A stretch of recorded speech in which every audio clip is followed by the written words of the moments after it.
Hey everybody, welcome to Act 3 on CHLY 101.7 FM. I'm Kathy Holmes. I'm glad to be your host and delighted that you're here on this very fine Monday.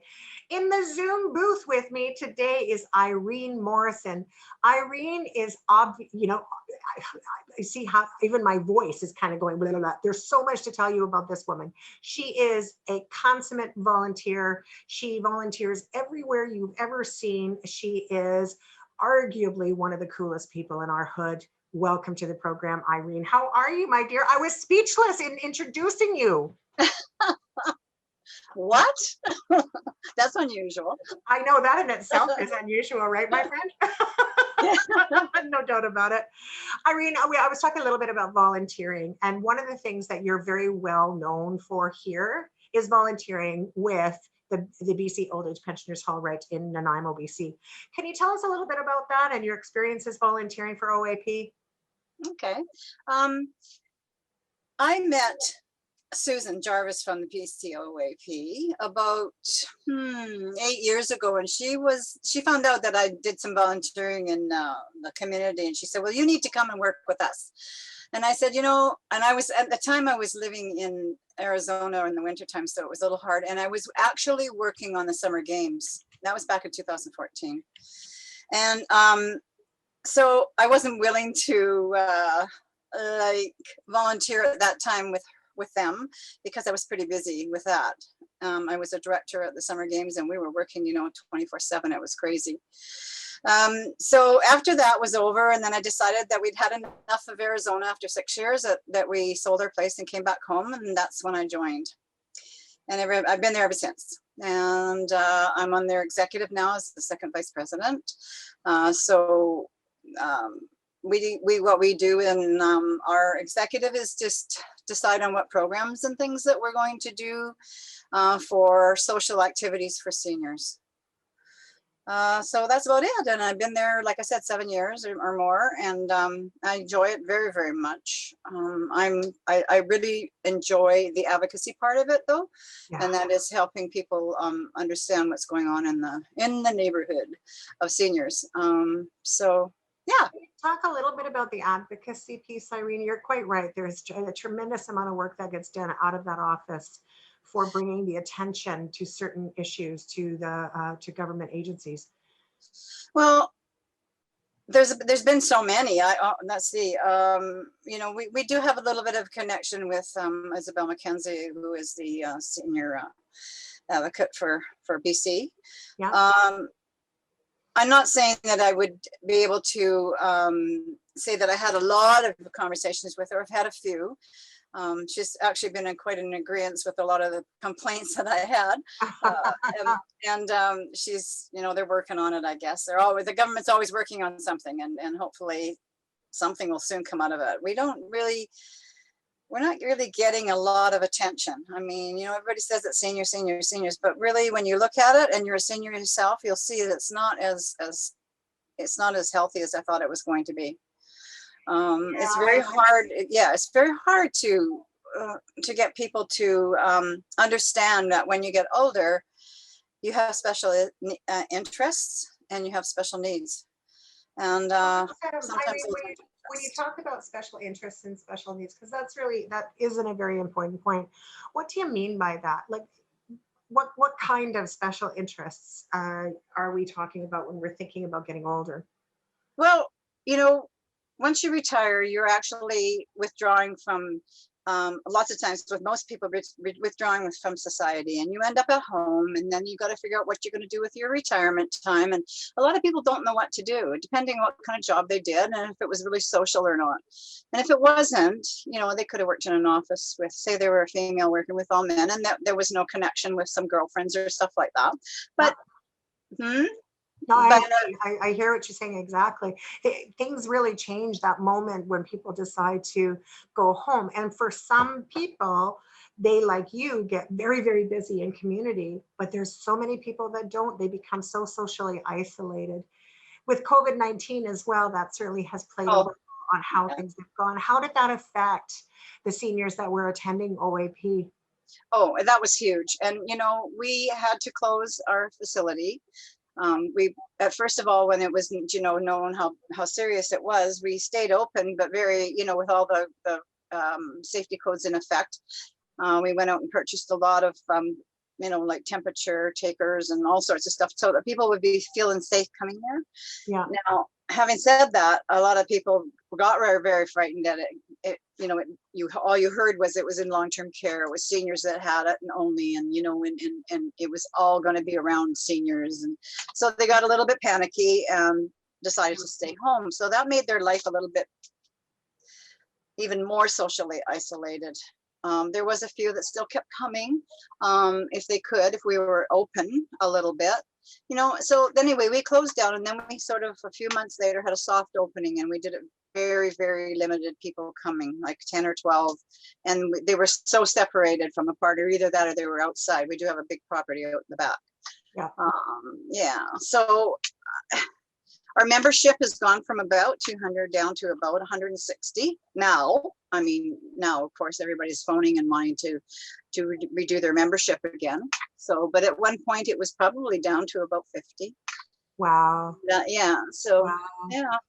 You've got some real changes going on there. I read something, and I mean, I'm sorry that I don't know all the details about this. I really should, but that's why I have you.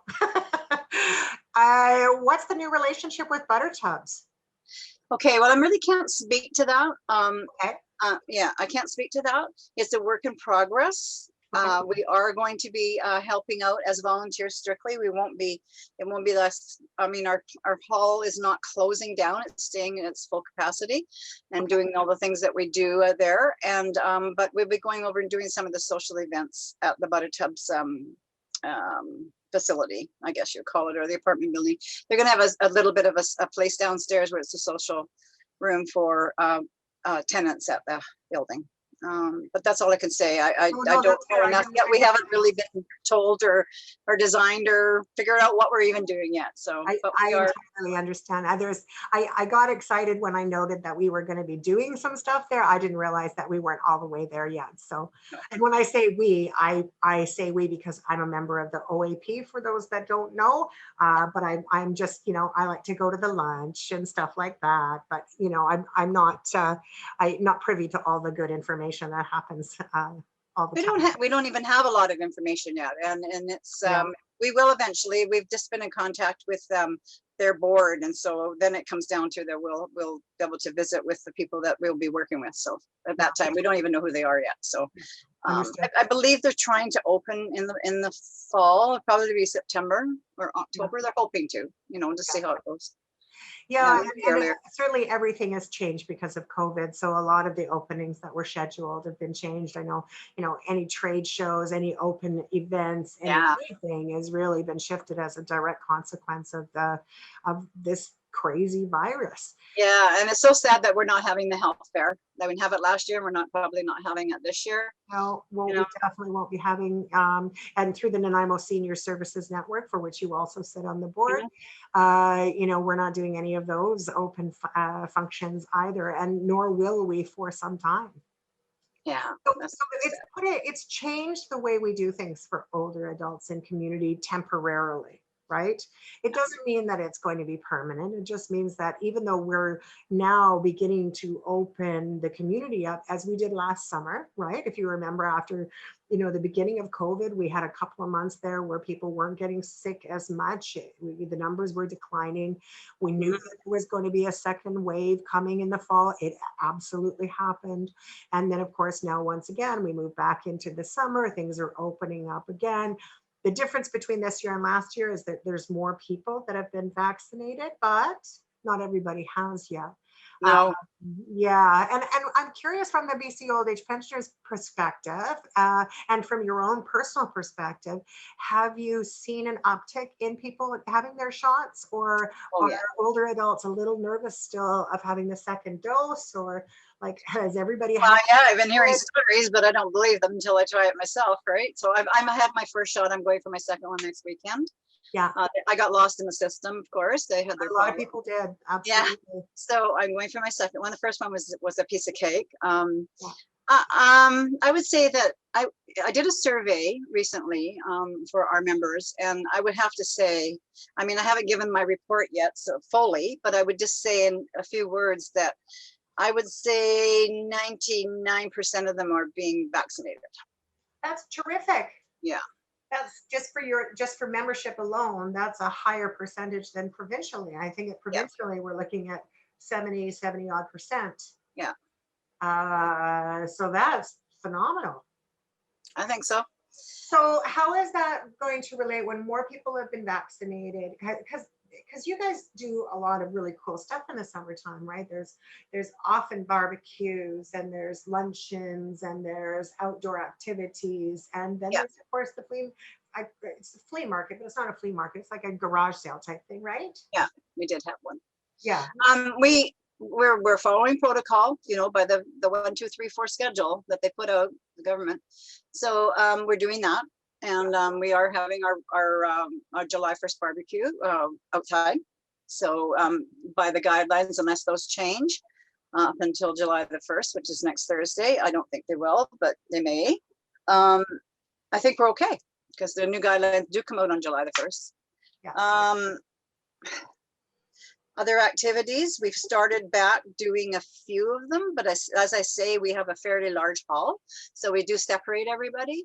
We're still only doing, like more than 6 feet apart, and they're wearing their masks up until they all get their vaccination. And I think that we can slack off a little bit on that inside and outside. Yeah. Maybe not going out in the public, but when you're with people that you're, like people that you've been with for a long time, I think we should be okay. So we started back with our, playing the card games and stuff like that. So darts, just slowly though, very slowly. Yeah. And transitioning into getting back to normal, hopefully, if there's going to be a normal. And they're pretty impressed and happy that they're able to come together again, right? Are you seeing a slow uptick of people participating again? Oh yeah.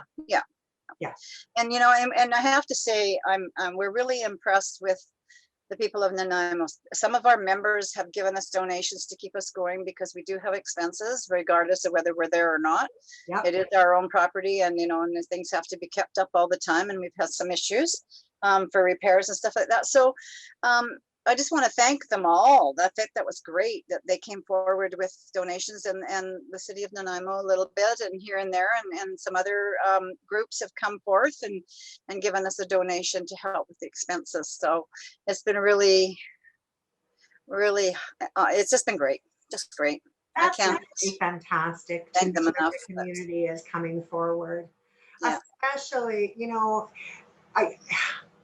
the hall, I think, has become so important for so many people. And while the numbers are fluctuating right now, there's going to be a time when things go back to normal again, and people will be able to fully appreciate the services and supports that are available. The camaraderie, there was one of the things I loved the most about, and one of the reasons I joined was because everything was sort of done for the older adult to feel like they were having fun, right? So we had like fashion shows and, just all kinds of really neat things to keep, people feeling really great. Like when I would even just come to the front door, you could hear the laughter down the street. People were having such a good time, and they always do.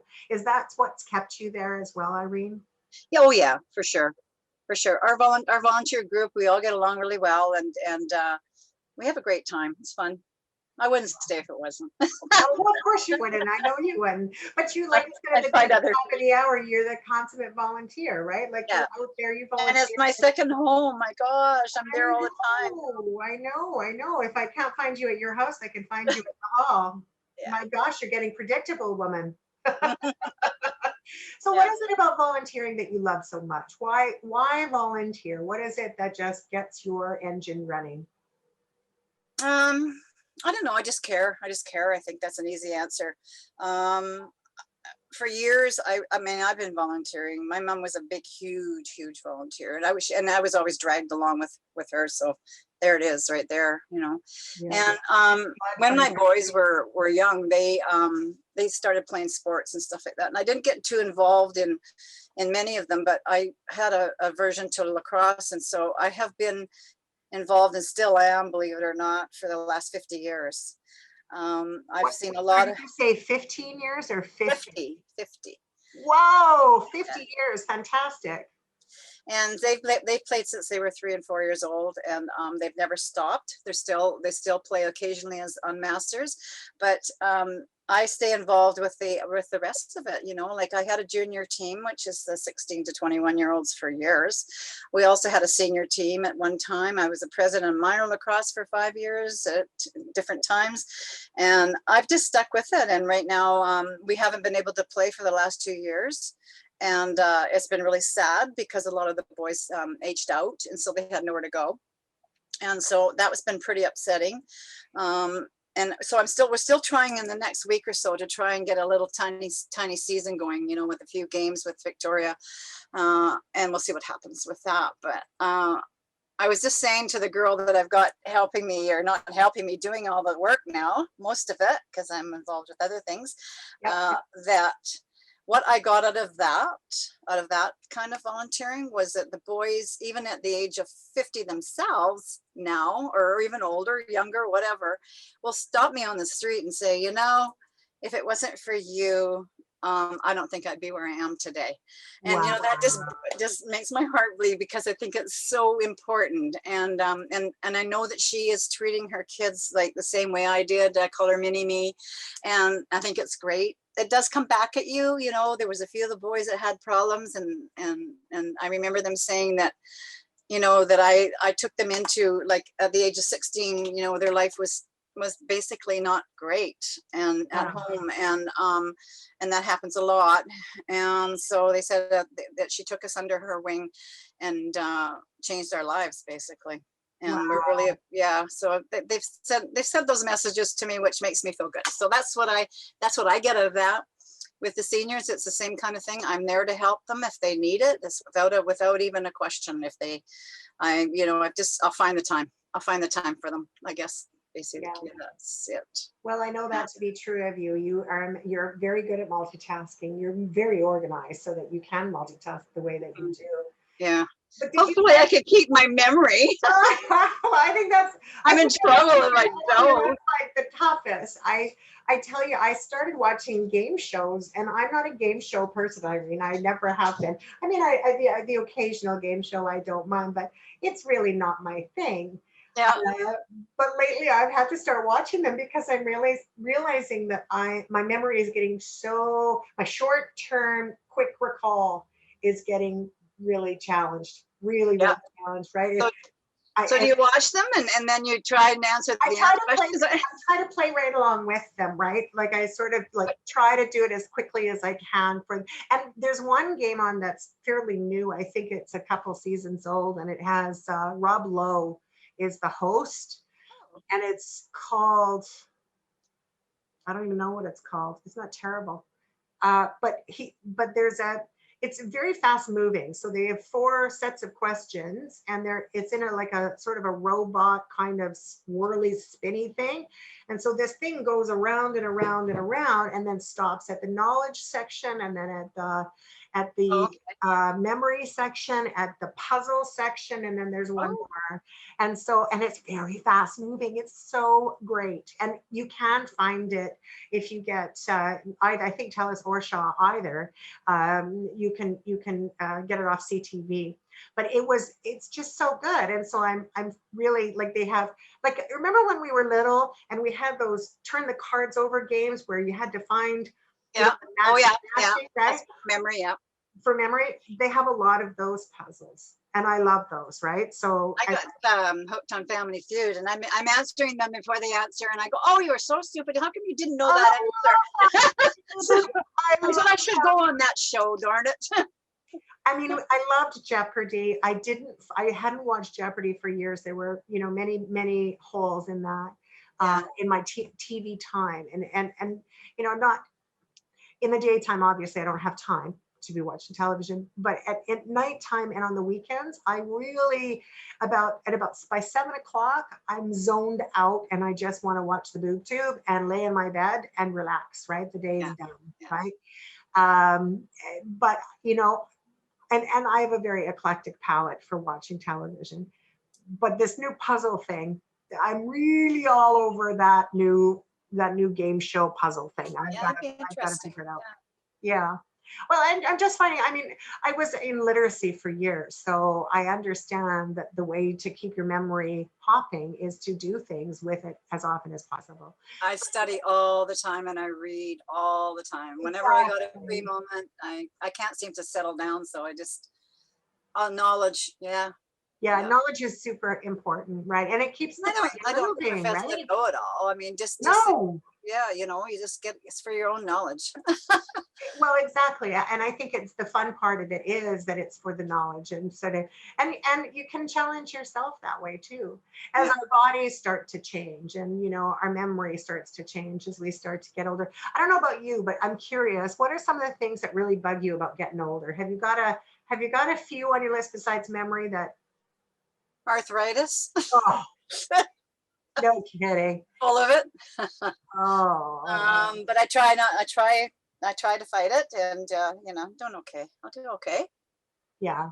Oh, I think we're doing okay. These are just annoyances. That's all. Yeah. I mean, we're totally fine, but And I sometimes look at some of our members, you know, that are 90 years old and they're walking around better than me. And I'm like, oh, I what am I going to do here? I got to change something. I you know, know. right? I have, as you know, because you've met her, I have an 86-year-old mother in love, and it's my mother by choice, right? So my mother passed away years back, and so I adopted her as my new mom. And I'm telling you, the woman is like spry as a fiddle can be, and it's just like, dude, like, how can you? She could She ate oatmeal every morning for breakfast, probably. probably did. She probably did. How is your arthritis coming? Do you notice a difference in the heat and the cold with your arthritis, or Not really any difference. No. no, not at all? There. Yeah. I've had a few joints replaced, so maybe I'll get them all done and then I'll be good. How is your eyesight? It's pretty good. You know, I don't only wear reading glasses, so yeah. Well, and I have to say, you have the coolest reading glasses. Our radio listeners can't see them, but our Zoom listeners will be able to watch them. Hopefully, she's wearing plaid orange reading glasses that are fabulous. They're absolutely fabulous. It's not your only pair of fabulous glasses, though. You have a few of them. Yeah. Is that a collection that you have for fun? Do you like collect glasses? Yeah. Do you? Yeah. I know. Yeah, not anymore so much anymore, but when I lived in the States, they had such a choice, more than they did here. And that's where I picked a lot. When did you move up from the States? When did I come back? I don't know. How long were you in the States? You know, we were down there. We had a fifth wheel in Arizona for 6 years. Oh. So we were down there 4 or 5 months out of the year. So you were a snowbird? No, waterfowl. A waterfowl? We live in BC. That's the Ontario part. That's right. We're not really snowbirds, especially where we are in BC. So I hated being called that down there. And I said, oh, no, I'm not a snowbird. Does it snow where I live? And they go, what? Yeah, of course it does. I go, no. It never hardly snows. So I said, lots of water, though. We get lots of rain. So I said, I'm a waterfowl. So that's how I think that's a great way to flip it around. Well, and in all fairness, I think there's something to be said for that, right? Because there's an assumption that all Canadians that come down to the States are certain, you know, if they go to Arizona, they must be. Yeah, we must live in an igloo. You must live in an igloo. I was in tourism for many years, way back in Victoria. Not to age myself, but I'm already there. And at the end of the day, I mean, that was some of the biggest questions I got is, so when does the snow start coming? And it's like, well, we live on Vancouver Island. It's probably the loveliest place to be.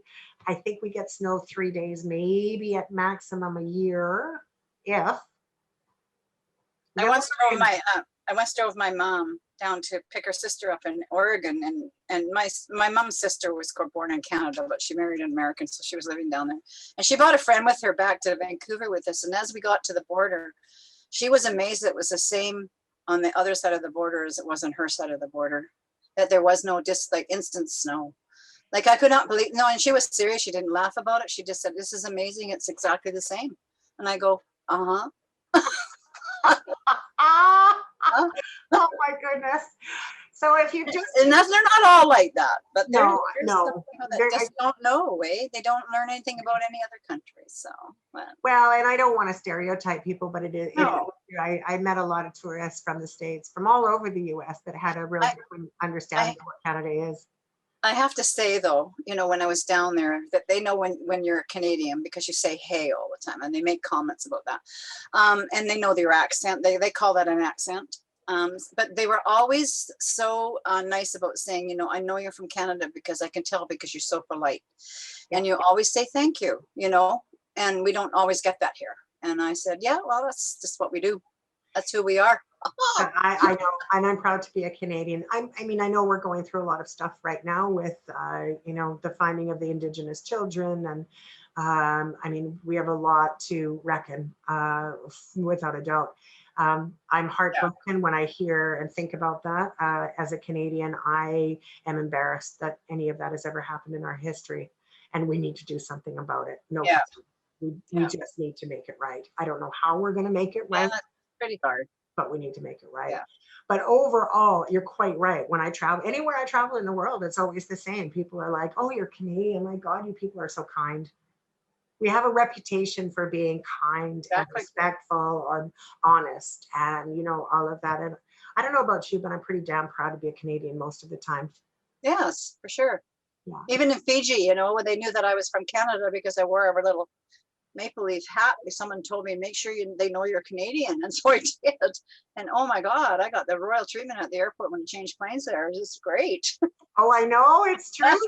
We get totally, I travel all over the world and it's the same. It's always show you're Canadian, and you are like, I don't know, I've never had a problem yet. Never. And I think that part of the thing that I love about Canadians in travel is that for the most part, Canadians are very patient. Yeah. Right. I mean, we know that this is just the way it is. Airports get jammed up, weather grounded, things change. Yes, maybe we're not as maybe aggressive. That's not the right word. I don't know. Like you say, we are patient. Yeah. I think we're a patient country. Yeah. And if you just tuned in, by the way, you tuned into Act 3 on CHLY 101.7 FM. My dear friend Irene Morrison and I are having a gab session about all kinds of stuff related to getting older and being, just fabulous Canadians and just sort of kind of just having a good old chat, just a gum waggle jaggle. So if you just tuned in, thanks for tuning in. We're glad you're here. Irene Morrison is my guest on Act 3. So my dove, we were talking about volunteering as well. We've talked about a little bit about the travel stuff and all of that. Have you really seen any, or have you had any experiences lately with just the overall climate of our community, right? Have you seen a change in our community in the last little while from volunteering or from being out in the community with COVID and all of that stuff? Have you seen anything that's been surprising to you in the last while? Yeah, actually, there's a lot more mental health issues with seniors. They're lonely, so therefore they need to have some help. At the hall or at the OAP facility, we do have a caregiver support group, and I think that's been long going. It's been 3 years now since we started it, and it's been helpful for those that are joining it. It's free for anybody anytime. We're on Zoom right now, of course, because we can't meet at the hall. But because we what kind of things come up in the family caregiver or in the caregiver support meeting? Frustration, about not being able to get out if they're especially those that are taking care. Those are caregivers, and so they're taking care of their their care, and so they can't get out. They can't get out and do anything. They can't leave them, because if they come back, they may make them sick or whatever. So that's been hard for them. Really, really hard. More difficult than it's ever been for them. Yeah. And I think a lot of people don't recognize themselves as being caregivers, do they? They recognize themselves as being friends and daughters and sons and, all of that, but they don't really recognize what happens as a caregiver. Are there some things, because I know that you've had some training in senior peer counseling as well. I'm curious about when family caregivers come to you and they're explaining their frustration. What are the things they're most frustrated with? That's not the same person that they married, or that's not the same person, a child that they had, or a parent, or they don't recognize them. almost. It's like, what happened here all of a sudden? I don't have that same person here anymore. Yeah. Is the biggest thing. There's some people that get really angry, and there's the fear and anger comes into it too. So they get really angry, and then they don't have anywhere to go. So when they talk to you on the caregiver support group, they ask for that help. So we try to offer them anything that's out there. And actually, just this last couple of days, I've had a few phone calls from different cities. I've got a lady that called me from Vancouver that's coming on my caregiver Zoom meeting on Tuesday, that is with the, I'd have to just check the name of it before I forget what she's with. She's with the, it's not a caregiver group, but it's a disability type thing where they're, I think it's, they look after people that have disabilities. So they offer their services to come in and help.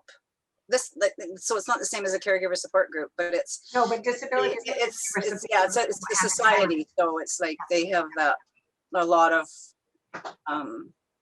things that they can offer more even. So there's that. And then I just got a call from somebody in Comox that has, I get these calls all the time. Actually, I've had them as far as Ontario, that have people who live in Nanaimo that don't know what to do and where to go and stuff like that. So they've called me, and then I've directed them to call me at home, and we'll talk about it and see if I can get them to come to the meetings and see if we can help them. For the last 3 years now, we've gone probably through 25 people, you know, because they've moved on. You know, some of them have moved on and they've lost their care, or they're in care now, you know, in a facility somewhere and stuff. So they don't have to, so they've got that freedom. Do you feel that we have a lack of resources in Nanaimo to support caregivers properly, or any aging issues? If I find difficulty, I usually call the office, the Family Caregivers of BC. Yeah. In Victoria, and I'll get some stuff from them. And I've had Stacy from there come on to our Zoom meeting as well to talk about it, that what's available. So yeah, they can phone down there. I'm not sure what they would get from that. You know, I'm not positive on that. One thing I'm going to do is a bit of research. I was thinking about it this morning, is that Couch, and I think it's Couch, and you're probably familiar with this. I am. Yeah, because we did do a session with them, but their caregivers group and their group that they've got down there doing stuff is really, really great. So I want to get hold of them and see exactly what they do. I'd like to expand the group here if I could.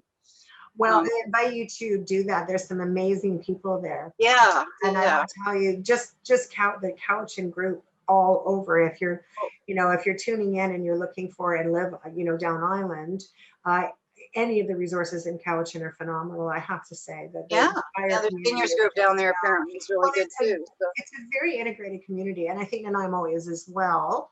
But they have a group called EPIC, and the EPIC team sort of moves in within each other, and it sort of encompasses all of the health, you know, the healthcare provision as well as nonprofit provision, to be able to ensure that seniors particularly are able to get whatever it is that they may require, with really a couple of phone calls. Somebody knows somebody who knows somebody else, right? So it's really, really engaging in that way. Yeah. I think I did the workshop. Were you there when we did the workshop up by Westwood Lake? Yep. I was. Yeah, and that was awesome. I loved that. That was the greatest day. You know, that was my fuel to go forward with this whole caregivers group, because I had to watch what they did, and I would like to do some of that stuff, but I don't know. I have to decide whether I could actually do it or not. Like the breakout sessions they had were really, really good. I can tell you could do it, because I think how talented you are. So, I don't know. We'll see. Our listeners may not know how talented you are, but I know how talented you are. I do. Full transparency here, folks. I'm a huge supporter of Irene Morrison and all that she does in our community for lots of reasons. I mean, not only is she with the BC Old Age Pensioners, she's also with Team NSSN, the Nanaimo Senior Services Network, and helps us out a lot. with that. She also belongs to the Senior Peer Counseling Program with the Nanaimo Family Life Association, Family Friends and Caregivers Association through the BC Old Age Pensioner, Volunteer Nanaimo, and I have our hooks into you coming up. She just Oh, I heard that. I don't know. We'll see. but when To look at my, agenda. I mean, I have to say that one of the things I value about Nanaimo truly is that we have a number of resources that are available. So if someone really needs to find support for older adults in our community, there's a few faces in town that can direct you. And Irene Morrison and BC Old Age Pensioners are definitely. I can certainly, if I can't help you, I can certainly direct you to somebody. Absolutely. Yeah. So is there, because around this time of the show, I get people to grab a piece of paper and a pen so that they can reach out and, get your information, find out where you are. Is there a website for the BC Old Age Pensioner? They haven't got their paper yet, so don't worry yet. But, I think it's seniorsnanaimo.ca is their website. seniorsnanaimo.ca. I might have it written down here somewhere because I don't, Well, seniorsnanaimo.ca. seniorsnanaimo.ca. And it's also BC, I think it's BC Seniors and Pensioners is the Facebook page. I haven't gone on that. So, but even if you look on Facebook and you go to Nanaimo Seniors BC OAP, you will find links to their resources for sure. And we'll give we'll give the information out one more time towards the end of the program. But it's important for people to recognize that if you're driving in your car, please pull over so that you can write the information down. Don't be writing stuff while you're driving through a red light. We don't want anything to happen to you. But it is a really good time to know that there is support available. And if you have tuned into CHLY 101.7 this fine Monday afternoon, thank you so much for doing so. We're so glad that you listened to us. Our program itself runs all the way from Duncan to Campbell River and then across over to the Sunshine Coast and into North Vancouver. So we have a really broad range of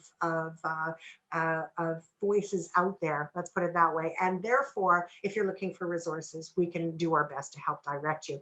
If you're watching us on YouTube, please don't forget to like and subscribe. The more you like and subscribe, the more we can share our information with a broader audience. And so we're very delighted that you have participated. I also since we're just having a little bit of a break as a public service announcement, I'd like to let you know that early next week, early this week, I beg your pardon. This week, probably in a couple of days or so from air, you will see episode 2 of Act 3 on Shaw Television. Just tune into Cable 4 or Cable 150 on Vancouver Island. It's a fabulous show, and we're really, really glad that you joined us for that program as well. So thanks for tuning in both on Shaw and on YouTube, but most importantly, right here on CHLY 101.7 FM. My guest today is Irene Morrison. Irene, it's been so fun talking to you so far. We have a few more minutes. I'm curious about, what's next for you as far as where do you see volunteering and your time coming up in the next 5 years? My next project right now is to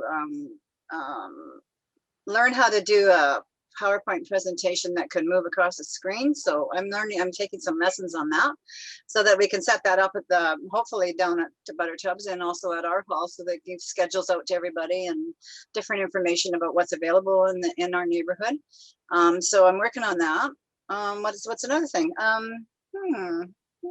think that's really great that you're learning those computer skills, because I have. Yeah. Oh, it's not easy, but it is. It's not bad. In my daily life with my job, I have to use PowerPoint all the time, but I've only just had to learn how to do it. And I have to, I was teaching for 35 years. I never used PowerPoint, right? Now I use it constantly, and I find it's a bit of a learning curve. Yeah, right? I took my first lesson at Volunteer Nanaimo. Isn't that fantastic? Yeah. And then also too, I went to Nanaimo Disability, and they give computer courses there for free for seniors and stuff. So if you don't know about that, that's another resource to go to. That's a great resource. I forgot about that, actually. The Nanaimo Disability Resource Center does do computer lessons. Mm-hmm. And also too, I think that we're going to be getting, this was another little side project that I was going to work on. We might possibly have access to some not refurbished. I guess you call them refurbished because they'll remove everything off of them. But we're supposed to be getting some iPads, and then I'm going to set up a program at the hall so that our say it might only be a half a dozen of them or whatever, but we can loan them out to our members and see if we can get them set. I'll set them up on Zoom so they can talk to their families that are not living locally. And I think that would make a big difference with them not being so lonely too. So that's another little project that I've got in the back of my head. Providing I get those computers, then I will be able to do something like that for them. So that's my. Well, that's a great call to action, ladies and gentlemen. If you have an iPad kicking around that's not that old, you know, not damaged, As long as they can load Zoom on it, we're and Zoom can be loaded on it, and you would like to participate in helping seniors in our community, please consider donating your computers or laptops to the Old Age Pensioners Hall. You may actually be able to connect a senior who otherwise would be very, very lonely. It's a wonderful idea. Do you, I mean, I have to say there is a huge misconception that older adults are not learning and using computers. That has not been my experience. More and more, given the opportunity, more and more older adults are actually wanting to try these new sources for lots of reasons, partially for, you know, like you and I were talking about earlier, our memories, and something new keeps us young and fresh. And partially because they are feeling isolated and want to see their families that often don't live nearby. Yeah, and also communicate with an old friend or something from when they worked, or old schoolmates, or and it's not that hard to do. And I know they say, oh, they're so frightened of it. I mean, I get comments all the time, oh, no, can't do that. I can't, I don't understand it at all. But it wouldn't take much to get them to do it. I mean, I didn't understand it either, and now I can do most of what happens on Zoom. I think, you know, I understand. I remember when you had your very first call with an NSSN meeting and you didn't have a camera, and we had the Zoom meeting, I recall, with you when the telephone, I think Judy Stefan was holding the phone to the Zoom meeting so that you could participate because we were having technical issues. But you know what, you're right. It was like, okay, so the first time maybe sucked, but after that it was grand, and look at you now, you're on it all the time. Yeah. I think that people are willing to try. I noticed that for some people, you know, that I know that are older adults, they have trouble with the sweeping motion, right? It's getting that touch, right? Just that, it's a very, very light touch. And I think a lot of older adults excel at it, given the time to practice, right? It just, like anything else, you just have to get used to it, right? Yeah. What's your favorite program on computer? On computer that I use the most? I use Word a lot because I'm always doing some. I'm a very paper person still. You know, I print things off, and like I do a lot of crafting. So in my spare time, I got 11 o'clock at night, and so I get the patterns, and I get that's fun. You know, I'll do that. You know, I was doing that last night. Beautiful cards, beautiful cards. I know I received one. Hey, listen, do you have one of those crickets? No. I've seen it on television, and I can't get into that. I have a cricket, it would be you. Not that I was going to borrow it or anything, don't get me wrong. I was wondering if you found the joy in the cricket. I've invested into a company called Stamping Up too. Now I'm doing getting Stamping Up cards and stamps and dies and stuff. So yeah, I know. I know. I don't want to get into it, you know, because it's money all the time, and then I just get started on it, and I carry it through. But it's there's so much out there you could be doing, and I know. So. Could Michael's must have like a gold card on for you.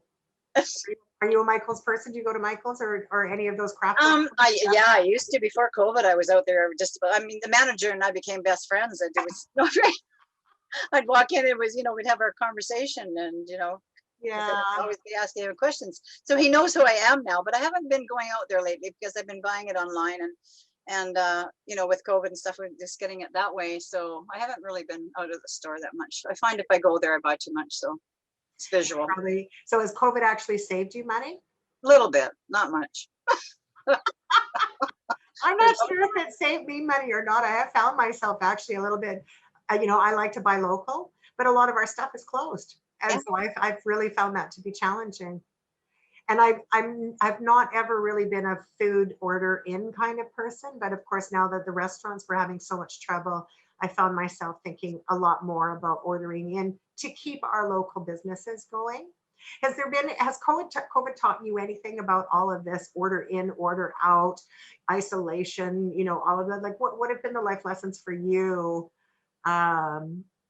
Well, we've only ordered in once, and it was one of the delivery people. I won't mention the name because that's like a little bit slanderous, right?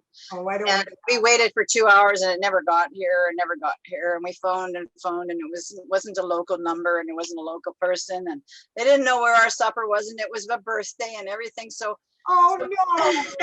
So my husband drove all the way out there and picked it up, and when he got there, our order was sitting on the counter there, ready to be picked up, but it was like 2 and 3 hours later. So the guy, he made us some new fresh meals and stuff, and so I felt sorry for the companies that have their stuff there ready to go. Do they lose it? They can't serve it to anybody else or warm it up, So I thought that was good. So I haven't used it since. I go through the drive-through. And I have something cute to say to you. So why do they have drive-throughs? I was told that about distracted driving with your cell phone. Okay, so we all know about that. But then I found out, I read in the paper that you can get a $500 and something fine for distracted driving if you're eating in your car, drinking, eating, whatever, Really? And driving at the same time. Yeah. So if I'm drinking a bottle of water in my car, yeah, I could get a fine. Depends. I don't think that they're that tough on you, but I guess if you have a hamburger in one knee and a drink in the other, and I don't know, hooked to the steering wheel, whatever, and you got caught, yeah, I guess it would be. That's what I read in the paper. So Susan, Susan, her. I love Susan. I adore Susan. She says to me one day, "How come you fine you for that? Why do they have drive-throughs?" Very good. So I was going through McDonald's, and I said to the kid, "You know what? You can get a fine if you get caught eating in your car. So why do we have drive-throughs?" And he just stared at me like I was crazy. Like he just looked at me, he didn't get the humor at all, right? And I go, "Oh, never mind. It's okay. I'm old. Bye." I think that's one of the best parts about getting older is we can think of abstract thoughts, and it's okay. That crazy old broad, yeah. My children look at us as though we're crazy, but I think they always did. I'm not sure that us getting older actually changed the way that they look at us. But when you think of it, why do we have drive-thrus if you can't eat your food in your car? Well, I mean, you're going to take it. You're supposed to drive through. I guess, yeah, take it home and get home when it's That's hilarious. We are nearing the end of the program. We're not there yet, but we're almost there. And so just a couple things we need to do housekeeping wise. Number one, let's tell people how they can reach you again. Okay. So do you have a piece of paper and a pen now, don't you? Yes, you do. I don't need a pen? You do, but our listeners They need a pen. Yeah. So I don't mind you calling me at home because I'm pretty open that way. 250-754-7334. But I'd rather you send me an email so that I know who you are, because I'm not really that high tech on the phone that I can see who's calling and it doesn't say, right? So if you send me an email, it's really hard to say this. F as in Francis, M as in mother, home, HOMESOLUTIONS, home solutions, right? At gmail.com.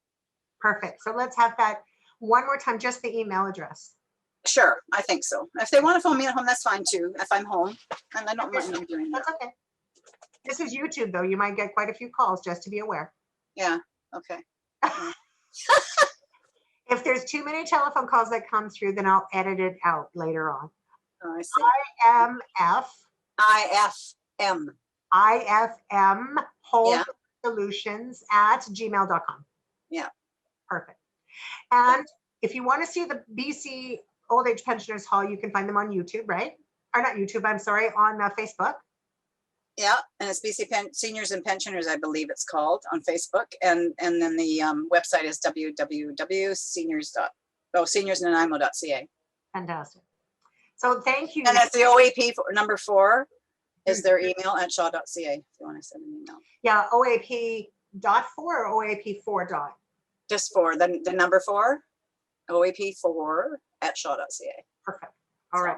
So now, And I just have to say before you close, Kathy, thank you very much for what you do. You know, you can talk all you want about me, but man, this lady here is just always out there working hard for everybody. So I really appreciate what you do, and you're amazing on TV. I call it TV. And everything that you do is just still super. So just want you to let you know that it's very much appreciated what you do. I want you to feel that. Thank you. I do. I feel it deep in my heart. Thank you so much. Okay. This is my favorite part of the show, though. My favorite part, right? And it's the wisdom piece, right? If we could, I don't know, imbibe something on the community as a takeaway, you know, a teachable moment, for lack of better words. What would you want the community to know about your experiences, and what do you see as a life lesson? I think the community needs to know, especially the younger community, because we all were young one time. Okay, we all know that, right? That's life. I just want them to know that senior people might seem cranky to you, but you know, they do have their aches and pains, and that might be why. And you don't know what their day's like or what's happening in their family and stuff like that. Maybe if they're lonely or you know, their kids aren't talking to them. Could be numerous things. I just want you to appreciate them and be kind to them. If they need help when they're out shopping, if they need to pick something up for them and they have difficulty getting it, help them. And just show some kind of respect for them, because guess what? You're going to be there one day. That's a fact of life as well. Yeah. We all know that we're going to be a senior one time in our life. And you would expect that you would want that respect from that next generation too, as well, when you behind you. So yeah, I echo what you're saying. I totally agree with you. I was actually really frustrated with someone one day, and I mean, I don't have a person's name and I wouldn't call them out on a name anyway, but it was a behavior thing. Someone said something that it actually really made me sad, right? I think you and I, Irene, grew up in a generation where we knew that if you were an older adult, we always let the older adult go first. You know, we don't sit in the seat on the bus when someone older than us, and particularly someone more frail, right? You give up your seat to someone who's older on the bus. And I was in one of my favorite secondhand stores up Island. I'm a secondhand shopper. For those who know me well, they know I like thrift. Yeah. It's treasure. I find treasure, and I just personally love it, right? I feel close to my mother when I go to these places.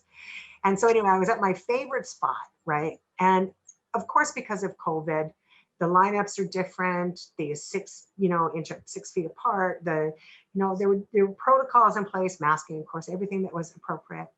And this poor little elderly woman didn't see the lineup, so she just went straight to the cash desk, right? And there was a couple of people that were behind me, and I was up next, right? And the couple of people behind me were like, look at what she just did. And I looked at them and I said, the woman has got to be 95 years old, right? Let her take the spot, right? They were so upset that this woman butted the line. And then they said, and they were in their 40s, I'd say. And then they had the audacity to say, well, you know, seniors, they just try to fool you. They know what they're doing. They know what they're doing. And I was like, I just was gobsmacked. So I want people to think more like you do. One day, the person that you're standing in front of is going to be older than you think, quickly, right? It happens so fast. And treat people the way you'd want to be treated yourself as an older adult. Yeah, exactly. I mean, isn't that just? It's not rocket scientists, right? We come to this earth and we leave this earth, and for seniors, then we want to call them old people. They need a little extra care. They do. And if you want that little extra care when you get older, then you can be a person that is like that. You'll feel much better about it. You'll feel much better about yourself. Not everybody's like that. There's a lot of kind people. I tell you, it's really funny, you know, because sometimes I had my knee replaced, I'll have to use my cane, right? And when I've got my cane out, it's amazing actually how many people just say, can I get that for you? Can I do that for you? And I feel guilty about it myself. I go, oh no, I can do it. I can do it, you know. Yeah. But yeah, so there is the good people, and they're not all like that. Well, we started that at the earlier part of that. And most Canadians are super fabulous. Yeah, yeah. So that Just is, remember that we when you know, yeah. I think the lion's share of people inherently are good. But if you're one of those people that's having a second guess about an older adult, remember, karma is real. Yes, that's right. It is. It is. Karma is real. So with that, thank you for being my guest this fine Monday afternoon. I'm so It's my glad that pleasure. we're able to spend the time. And, you know, I had a wonderful time. I hope our listeners did as well. I'm sure that they did. Thank you for being with us. One more time, can you give out the BC Old Age Pensioners website? It is www.seniors with an S on the end, Nanaimo.ca. And don't forget, if you want to participate in helping them out with those tablets, definitely check in with Irene Morrison. And if you want to come and join us too. And if you want to come and join us, or give them a call. Give a call and find out more about it. And I have to say, you'll be glad you did. It's too much fun. It's the Yellow House on Labios Road. That's right. That's right. It's the house on Labio Road, tucked up between. It's like it's a yellow house. A little yellow house. Yeah. It's huge on the inside, folks. It's not little. Yeah. It just looks little from when you pull in, but it is not. Yeah, exactly. Alrighty. Once again, thank you so much for being here on today's program. It was great to have you, Irene. Okay, Ladies and gentlemen, thank you so much for listening. We're so glad that you joined us. Look forward to our next program. See you next week. In the meantime, take care of each other and have a wonderful, wonderful day. Thanks again. Bye for now.